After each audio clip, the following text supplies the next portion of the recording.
কত ভাগে কোরবানি দেওয়া সর্বোত্তম এবং সর্বোচ্চ কত ভাগে কোরবানি দেওয়া যাবে? ভাগ বেশি হলে কোরবানি গোশত বন্টনের সঠিক নিয়ম কি হবে?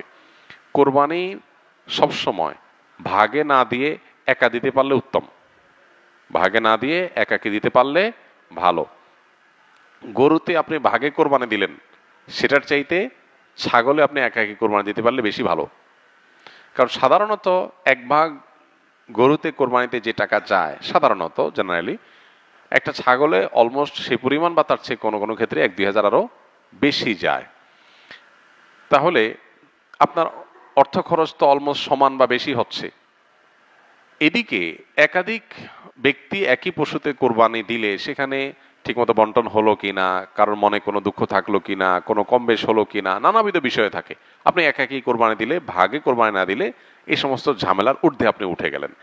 তবে এটা ঠিক যে একাধিক ব্যক্তি যদি একটা পশুতে কোরবানি দেয় এবং কারোর নিয়তের ভিতরে ভেজাল থাকে, এর জন্য সবার নিয়ত নষ্ট হয়ে যাবে, কারোর কোরবানি হবে না, ব্যাপারটা সেরকম না।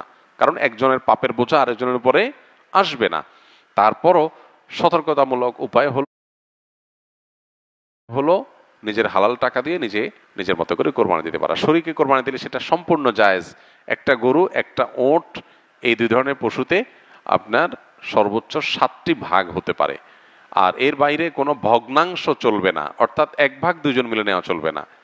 যে কোনো এক ব্যক্তি বা একটা পরিবারের তরফ থেকে একটা ভাগ হবে, এভাবে সর্বোচ্চ 7 ভাগ। সেক্ষেত্রে যত ভাগ কম হবে সব তত বেশি হবে। কারণ হলো একটা গরুর দাম যদি 70,000 টাকা হয়, 7 ভাগ হলে 10,000 করে পড়বে। আর যদি সেই গরুটাকেই আপনি 2 ভাগে করেন তাহলে 35,000 করে পড়বে, তাহলে টাকা বেশি খরচ হবে। ইন্না আইজামাল জাযায়ে মা আইজামিল বালা। যার যত বেশি কোনো ভালো কাজ করতে গিয়ে যত বেশি কষ্ট হবে, শ্রম হবে, মেধা খরচ হবে, অর্থ ব্যয় হবে, সবের পরিমাণ তত বেশি হবে। সো ভাগের পরিমাণ যত কম হবে সবের পরিমাণ তত বেশি হবে। পাশাপাশি গোশত বন্টনের পদ্ধতি হলো যে কয় ভাগ হবে সেই কয় ভাগে কোরবানির গোশত বন্টন করতে হবে সমান হারে। এবং এক্ষেত্রে ভাগে কোরবানি দিতে গিয়ে, গোশত বন্টন করতে গিয়ে যদি কেউ তসরুফ করেন তো সেটা হারাম হবে, গুনাহের কারণ হবে এবং নাজায়েজ কাজ হবে।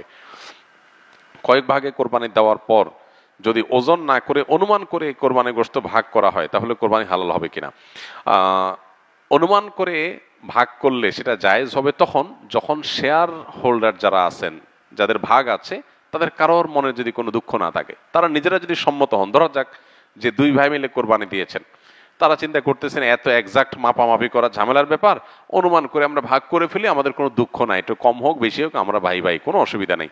এটা যদি মন থেকে তারা সম্মত হন এবং আন্দাজ করে ভাগ করে নেন তাহলে ঠিক আছে, এটা জায়েজ আছে। কিন্তু একাধিক শেয়ার যখন থাকে তখন আসলে অনেকে হয়তো মুখে বলতে পারে হ্যাঁ অসুবিধা নেই, মনে তার দুঃখ থাকতে পারে। এই জন্য সেফ এবং নিরাপদ হলো যথাযথভাবে সেটা পাল্লায় ওজন করে হোক আর কোনো গামলায় মেপে হোক সমান সমান করে দেওয়া, এটা হলো সবচাইতে সেফ। যদি শেয়ার যারা আছেন তাদের কারোরই দুঃখ নাই এটা নিশ্চিত, তাহলে সেক্ষেত্রে আন্দাজ করে করলে অসুবিধা নেই। কোরবানির পশু জবাই করার সঠিক নিয়ম কি? কিভাবে একজন মানুষ নিজের কোরবানি নিজের পশুটি জবাই করতে পারবেন? কোরবানি পশু জবাই করাটা জটিল কোনো বিষয় না। আমাদের সাধারণ মানুষের মধ্যে এক ধরনের ভীতি কাজ করে, ভয় কাজ করে। আমরা মনে করি যে কোরবানি পশু জবের অনেক নিয়ম কানুন আছে, যেটার একটু এদিক সেদিক হয়ে গেলে আর কোরবানি হবে না।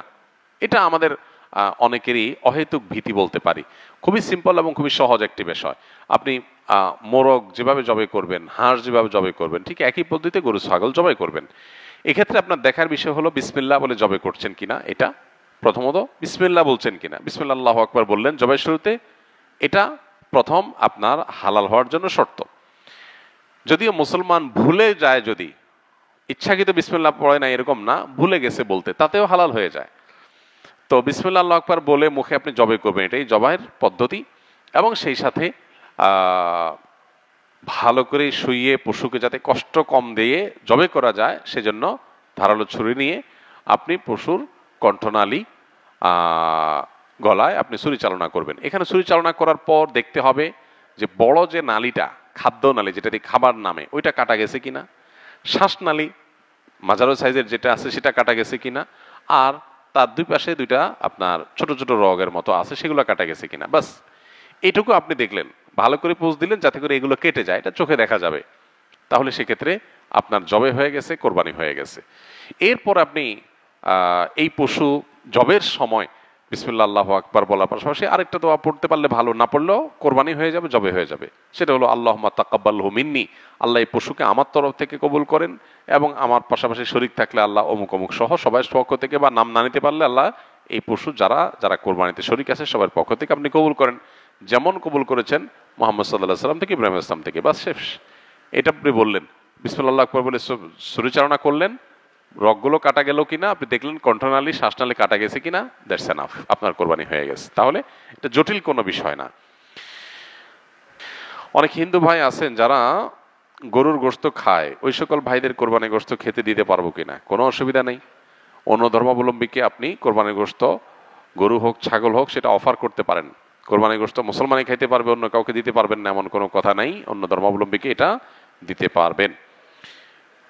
অনেকে কোরবানির এক পশুর সামনে আরেক পশু জবাই করে এবং জবাই করা পশুর পরিপূর্ণ নিঃশ্বাস না যেতেই পশুর চামড়া ছেলানো শুরু করে, এটা সঠিক কিনা? যদি সুযোগ থাকে, স্কোপ থাকে যে এক পশুর সামনে আরেক পশু জবে না করে একটু দূরে রেখে জবে করা যায়, তাহলে সেটা তুলনামূলক ভালো। সবসময় সুযোগ থাকে না, বিশেষ করে অনেক পশু এক জায়গায় থাকলে, বিশেষ করে আপনার বড় বড় আপনার স্লটার হাউসগুলোতে যখন পশু জবাই হয়, তখন এটার এভাবে মেনটেন করা সবসময় সম্ভব হয় না, কিন্তু স্কোপ থাকলে কর্তৃপক্ষের সেই ব্যবস্থা করাটা উত্তম, এতে কোনো সন্দেহ নেই। কারণ একটা পশুর সামনে আরেক পশুকে যখন জবে করা হয়, ওই পশুটা খারাপ ফিল করে, অপ্রয়োজনে তাকে তো খারাপ ফিল করানোর দরকার নাই। যতটুকু প্রয়োজন তাকে জবে করে খাওয়ার ব্যবস্থা আল্লাহ তাআলা রেখেছেন, তার শরীরে আপনার রিজিক আল্লাহ তাআলা রেখেছেন, আপনি খাবেন, কিন্তু প্রয়োজন ছাড়া তাকে অহেতুক কষ্ট দেওয়া সেটা শরীয়তে নিষিদ্ধ। নবী সাল্লাল্লাহু আলাইহি ওয়াসাল্লাম বলেছেন, ইন্নাল্লাহা কাতাবাল ইহসানা আলা কুল্লি শাই, আল্লাহ প্রতিটা বস্তুর প্রতি ইহসান করতে আমাদেরকে ফরজ করে দিয়েছেন, নির্দেশ দিয়েছেন। সো আমরা যখন প্রাণীকুল পশু পাখি, সেগুলো হালাল পশু পাখি জবে করে খাবো, সেক্ষেত্রেও তাদের প্রতি ইহসান করার নির্দেশ নবী সাল্লাল্লাহু আলাইহি ওয়াসাল্লাম দিয়েছেন, এবং বলেছেন তোমরা যখন জবে করবে ফাহসিনু যিবহাতা, তখন যেই পশুটাকে জবাই করছো তার প্রতি অনুগ্রহ করো। কিভাবে অনুগ্রহ করো? অহেতুক কষ্ট দিও না, যে কষ্ট না দিলে চলে সেটা কেন দিতে যাবে। এই জন্য তিনি বলেছেন তোমরা জবে করার আগে চাকু বা ছুরি ভালো করে ধার দিয়ে নিবে, কারণ ভোঁতা ছুরি নিয়ে তুমি যদি জবে করতে যাও তাহলে তাকে বেশি কষ্ট দিতে হবে। বেশি কষ্ট দিয়ে কেন তুমি তাকে জবে করবে, যেটা কম কষ্ট দিয়ে করা সম্ভব। এই জন্য এই জিনিসটা একটা গুরুত্বপূর্ণ দিক। আরেকটা হলো যে পশু জবের পর যে তার চামড়া ছেলা শুরু করা প্রাণ বের হওয়ার আগে, খুবই গর্হিত কথা। যে হাদিস একটু আগে আমরা বললাম, সেই হাদিসের আলোকে বোঝা গেল কোনো প্রাণীকে প্রয়োজন ছাড়া কষ্ট দেওয়া এটা গুনাহের কথা। অতএব কোরবানি করেছেন, পশু জবাই করেছেন, পশুর এখনো প্রাণ বের হয় নাই, আমাদের কসাই ভাইয়েরা যারা কসাইয়ের কাজ করেন 12 মাস আপনারা গরু ছাগল এগুলো জবাই করে থাকেন, আপনাদের আল্লাহর ভয় করা উচিত। আমাদের সবাইকে আল্লাহর সামনে দাঁড়াতে হবে, দুনিয়ার প্রত্যেকটা কাজের জন্য আল্লাহর কাছ থেকে পুরস্কার বা তিরস্কারের মুখোমুখি আমাদের হতে হবে। সো আমরা যদি কোনো পশুকে অহেতু কষ্ট দেই, প্রয়োজন ছাড়া কষ্ট দেই, আননেসেসারি কষ্ট দেই, তার জন্য কিন্তু কিয়ামতের ময়দানে জবাবদিহি করতে হবে। একটা পশুকে জবাই করেছেন, তার শরীর থেকে রক্তগুলো বের হবে এবং স্বাভাবিকভাবে তার প্রাণ বের হয়ে যাবে, সেজন্য আপনি অপেক্ষা করতে হবে। এখনো প্রাণ আছে, ওই অবস্থায় আপনি চামড়া ছেলা শুরু করলেন, পায়ের রগ কাটলেন, এই বিষয়গুলো হলো প্রয়োজন ছাড়া তাকে কষ্ট দেওয়া। এদিকে প্রাণ আছে শরীরে, এর মধ্যে চামড়া ছেলা শুরু করে দিলেন, এটা অমানবিক এবং অপ্রয়োজনীয়, সেজন্য এই কাজটা করা নাজায়েজ। কোরবানিতে যদি আপনার পশু জবাই করার পর আপনি যে কসাই নির্ধারণ করেছেন, নিয়োগ দিয়েছেন, সে কসাই এটা শুরু করে, আপনার দায়িত্ব হলো কসাইকে থামানো, যে না, পশুর প্রাণ পরিপূর্ণ বের হওয়া পর্যন্ত তুমি তার শরীরে কোনো চাকু ছুরির পোজ দিতে পারবে না।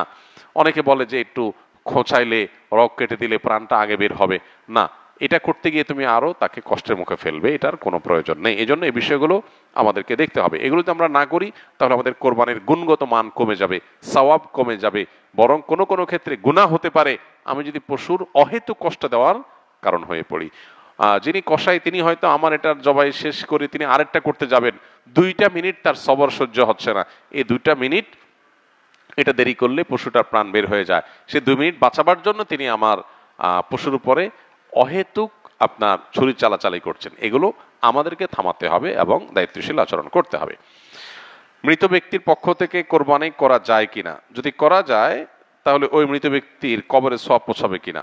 মৃত ব্যক্তির পক্ষ থেকে কোরবানি করা যায়, এবং জীবিতরা মৃত ব্যক্তির তরফ থেকে কোরবানি করলে সেটার সওয়াব মৃত ব্যক্তির আমলনামায় জমা হবে ইনশাআল্লাহ তাআলা। মৃত ব্যক্তির পক্ষ থেকে কোরবানি যে করা যায় এর বহু দলিল রয়েছে, বহু প্রমাণ রয়েছে। আলী রাদিয়াল্লাহু তাআলা আনহুর মধ্যে এটি তার আমল দ্বারা প্রমাণিত যে তিনি মৃত ব্যক্তির তরফ থেকে কোরবানি করেছেন, সাহাবীরা অনেকেই করেছেন। নবী করিম সাল্লাল্লাহু আলাইহি সাল্লাম তাঁর তরফ থেকে করার পাশাপাশি ইব্রাহিম আলাইহিস সালাম এবং পরবর্তী উম্মার তরফ থেকে তিনি কোরবানি করেছেন। সো যিনি নাই, অনুপস্থিত বা মৃত, এই ব্যক্তির তরফ থেকে কোরবানি করা সর্বসম্মতিক্রমে ওলামা কেরামতে জায়েজ। তবে হাম্বলি মাযহাব ওলামা কেরামের অনেকের মত হলো জীবিতদের সাথে যুক্ত করে মৃতদেরটা করা জায়েজ, যেটা রাসূল আকরাম সাল্লাল্লাহু আলাইহি সাল্লাম করেছেন। আর অন্যান্য ওলামা একরাম, হানাফি মাযহাব ওলামা একরাম সহ অন্যদের মত হলো যে এরকম কোনো শর্ত নাই, বরং আপনি জীবিত ব্যক্তির তরফ থেকে একটা নাম, একটা তরফ থেকে একটা শরীক, আবার মৃতের তরফ থেকে একটা শরীক অথবা একটা পশু আলাদা করে কোরবানি করতে পারেন, কোনো অসুবিধা নেই।